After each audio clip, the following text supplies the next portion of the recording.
Good evening అండి. Cinema ఫీల్డ్కి రావడం చాలా అదృష్టం. నేను ఎంతో అదృష్టవంతునిగా ఫీల్ అవుతుంటాను. ఈ స్టేజ్ మీద మాట్లాడటం కూడా అంతే అదృష్టంగా ఫీల్ అవుతాను. దానికి కావాల్సిన ఒక్కొక్కరికి ఒక్కొక్క ఇన్స్పిరేషన్ ఇస్తుంటారు ఒక్కొక్కరు మహానుభావులు. నాకు స్వర్గీయ నందమూరి తారక రామారావు గారు నాకు ఇన్స్పిరేషన్ ఇచ్చారు. నేను సినిమా ఫీల్డ్కి వచ్చాను. రావటం ముఖ్యం కాదు, మనం ఎంత కష్టపడ్డాం, ఎంత పైకి వచ్చాం అనేది ముఖ్యం. ఇక్కడికి వచ్చిన తర్వాత నా తల్లిదండ్రులు నాకు జన్మనిస్తే నాలోని టాలెంట్ని గుర్తించి నాకు దర్శకుడిగా జన్మనిచ్చింది మాత్రం నాగార్జున అక్కినేని గారు.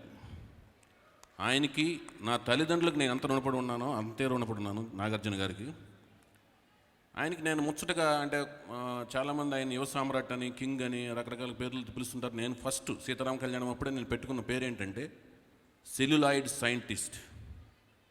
అంటే లొకేషన్లో ఉండి కళ్ళజోడు పెట్టుకుని, నల్ల కళ్ళజోడు పెట్టుకుని ఎవరు ఎట్లా పనిచేస్తున్నారు, ఎవరికి ఎట్లాంటి లైఫ్ ఇవ్వాలి, ఎట్లాంటి లైఫ్ ఇస్తే ఎలాంటి వాళ్ళు పైకి వస్తారు అనేది కనిపెట్టి ఒక సైంటిస్ట్ లాంటి ఆయన.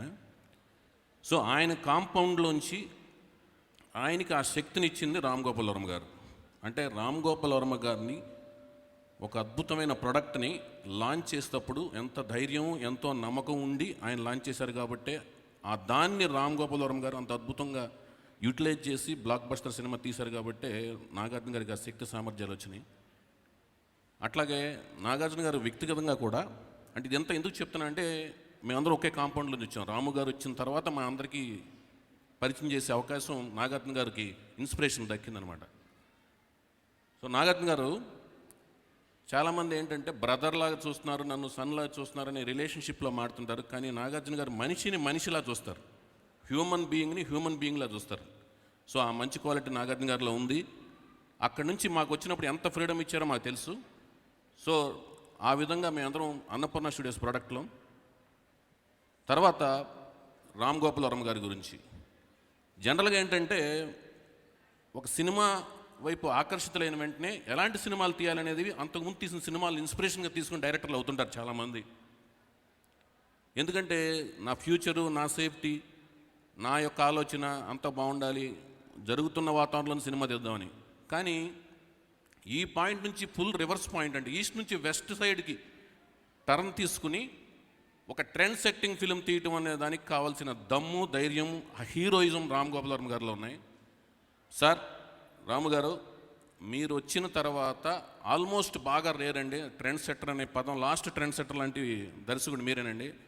దానికి మేము కళ్ళతో చూసాం, మీ దగ్గర పనిచేసాం. గోవింద సినిమాకి నేను ఆయన దగ్గర పనిచేశాను. మీరేం కంగారు పడాల్సిన పని లేదు. ఆయన గట్టిగా నిబంధనలు పెట్టుకుంటారు. గోవింద అప్పుడు కూడా ఇది లాస్ట్ ఫిలిం, ఇంకా తెలుగులో నేను చేయను అన్నారు. నిబంధనలు పెట్టుకునే వాళ్ళు దాన్ని బ్రేక్ చేయగలిగిన బలం కూడా ఉంటుంది. నిబంధనలు పెట్టుకుంటాక బలం కావాలి, వాటిని బ్రేక్ చేయడానికి కూడా బలం కావాలి. ఆ రెండు బలాలు రాము గారి దగ్గర ఉన్నాయి.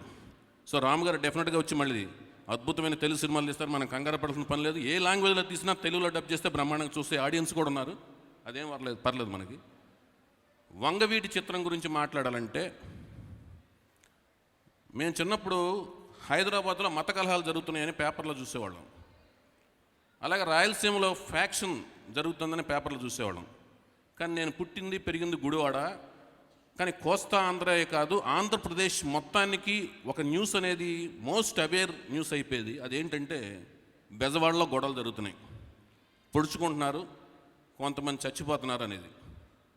ఆ గొడవలు జరుగుతున్న టైంలో వింటాకే మాకే ఒక రకమైన భయాందోళనలు, లేకపోతే ఒక రకమైన ఒక ఉద్వేగంలాగా ఉన్న టైంలో ఆ గొడవల మధ్యన ఉంటూ దాన్ని కథాంశంగా ఎన్నుకుని రాము గారు తీయటం అనేది ఒక పెద్ద విషయం. పైగా ఇలాంటి సినిమాలు తీయటం అనేది ఆయనకి వెన్నతో పెట్టిన విద్య. చాలా ఇంటర్వ్యూలో ఆయన చెప్తుంటాడు, నేను ఎవరికి భయపడనని.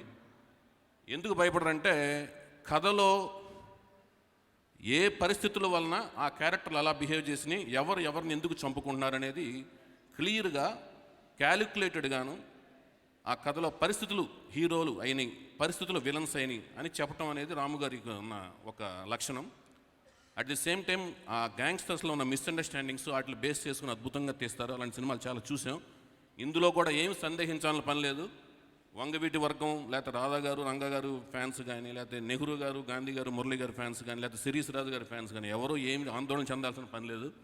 ఎందుకంటే అందరినీ బ్యాలెన్స్ చేస్తూ అందరికీ ఇష్టపడే విధంగాను పరిస్థితులు అనే ప్రభావం మీద మనుషులు కొట్టుకుంటున్నారని క్లియర్గా చూపించగల సత్తాను, అంత తెలివితేటలు, అంత క్యాలిబర్, అంత దమ్మున్న దర్శకులు రాము గారు I wish you good luck sir. ఎక్సలెంట్గా పెద్ద హిట్ అవ్వాలని మనస్ఫూర్తిగా సినిమా మేము కోరుకుంటున్నాం.